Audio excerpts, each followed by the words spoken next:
फिक्र में अब बात करते हैं अमेरिका के राष्ट्रपति डोनाल्ड ट्रंप की, जो एक के बाद एक अपने ही फैसलों को बदल रहे हैं और अमेरिका में हंसी के पात्र बन रहे हैं। दूसरी बार सत्ता संभालने के 130 दिन के अंदर ट्रंप ने इतने यू टर्न लिए हैं कि उन्हें अब मिस्टर यू टर्न प्रेसिडेंट कहा जाने लगा है।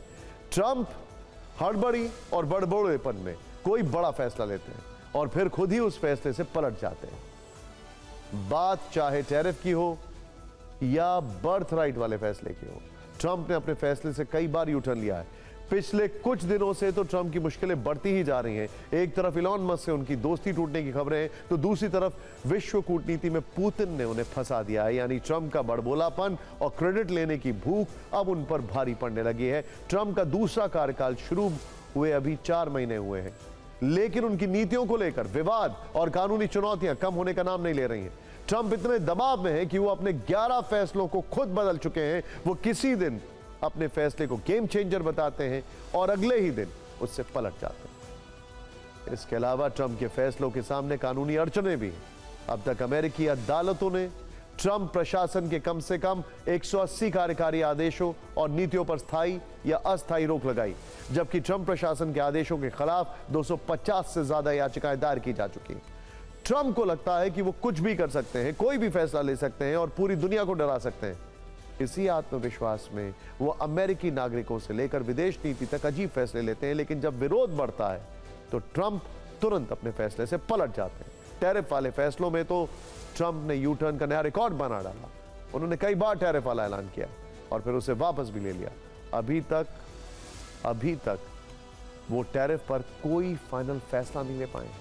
इसी तरह ट्रंप को प्रवासी बच्चों के बर्थ राइट रोकने का फैसला भी बदलना पड़ा। इसके अलावा ट्रंप ने पहले इबोला रोकथाम फंडिंग को रोका, फिर खुद ही दोबारा शुरू कर दिया। यानी ट्रंप इतनी टेंशन में है कि उन्हें समझ में नहीं आ रहा है कि क्या करना है और क्या नहीं, या फिर यह नतीजा है ट्रंप के एक बहुत ही इनएक्सपीरियंस्ड और अनप्रोफेशनल एडवाइजिंग कमिटी और कैबिनेट का।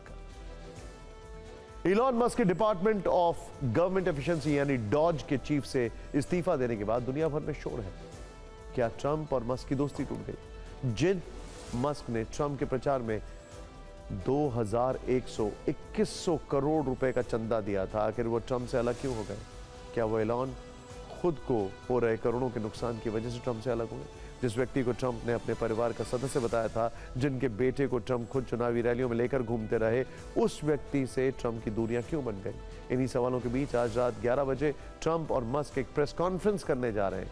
इसीलिए लोग कह रहे हैं जब एक साथ आएंगे दो जिगरी यार, तब दुनिया को बताएंगे आखिर क्यों हुई तकरार। वैसे इलॉन के इस्तीफा देने के बाद घंटों तक ट्रंप की तरफ से कोई बयान नहीं आया था। व्हाइट हाउस ने भी इस पर चुप्पी साध ली थी, लेकिन घंटों बाद ट्रंप ने ट्रुथ सोशल पर इलॉन मस्क को लेकर अपनी चुप्पी तोड़ी। ट्रंप ने लिखा, मैं ओवल ऑफिस में इलॉन मस्क के साथ प्रेस कॉन्फ्रेंस कर रहा हूँ, ये उनका आखिरी दिन होगा, लेकिन वास्तव में नहीं, क्योंकि वो हमेशा मेरे साथ रहेंगे और हर तरह से हमारी मदद करेंगे। इलॉन शानदार है, व्हाइट हाउस में मिलते हैं। जिन इलॉन मस्क की ट्रंप खुलकर तारीफ कर रहे हैं, उन्हीं इलॉन ने खुलेआम एक इंटरव्यू में ट्रंप के बिग ब्यूटीफुल बिल की आलोचना कर दी थी। ये हमने आपको इसी शो में कल दिखाया था। लेकिन आज ट्रंप मस्क की दोस्ती दुश्मनी का दूसरा चैप्टर शुरू हो गया है। इस बार ट्रंप ने इलॉन मस्क को शानदार बताते हुए अपनी चुप्पी तोड़ी है, लेकिन अब मस्क खामोश हो गए हैं। उन्होंने अब तक कोई बयान नहीं दिया है, सिर्फ एक्स पर व्हाइट हाउस की उस पोस्ट को शेयर किया है जिसमें प्रेस कॉन्फ्रेंस का जिक्र है। हालांकि इलॉन मस्क ने एक्स पर एक और पोस्ट को शेयर किया है जिसमें बताया गया है कि मस्क अमेरिकी सरकार में स्पेशल गवर्नमेंट एम्प्लॉय के तौर पर काम कर रहे थे और अमेरिकी संविधान के मुताबिक स्पेशल गवर्नमेंट एम्प्लॉय सिर्फ 130 दिन तक ही अपनी सेवाएं दे सकता है। 20 जनवरी से शुरू हुआ इलॉन मस्क का कार्यकाल 30 मई को खत्म हो गया।